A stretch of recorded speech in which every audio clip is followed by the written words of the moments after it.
17 বছর পর ভারতের দ্বিতীয় টি-20 বিশ্বকাপ শিরোপা জয়।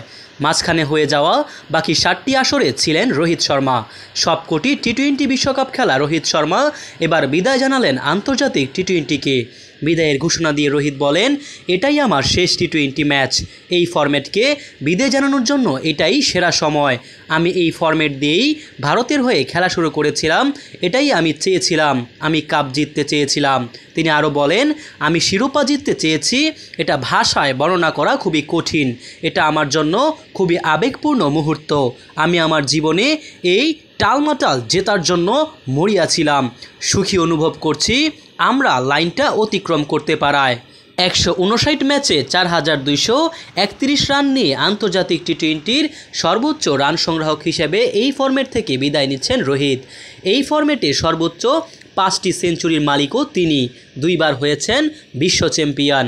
এবারের আসরের দ্বিতীয় সর্বোচ্চ রানের মালিক হিসেবেই শেষ করছেন রোহিত শর্মা। 156 স্ট্রাইক রেটে 217 রান করেছেন তিনি।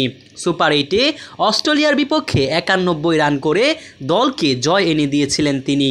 এরপর সেমিফাইনালে ইংল্যান্ডের বিপক্ষেও হাঁকিয়েছিলেন অর্ধশতক। টি-20 বিশ্বকাপের ইতিহাসে দ্বিতীয় সর্বোচ্চ রানের মালিক রোহিত শর্মা। সর্বাধিক 47 ম্যাচের 44 ইনিংসে 34.85 গড়ে 133 স্ট্রাইক রেটে 1220 রান করেছেন তিনি। নামের পাশে আছে 12টি অর্ধশতক। এর আগে 2007 সালে প্রথম টি-20 বিশ্বকাপেই শিরোপা জিতেছিল ভারত। বিশ্বকাপ জয়ী সেই দলের সদস্য ছিলেন 20 বছর বয়সী রোহিত শর্মা।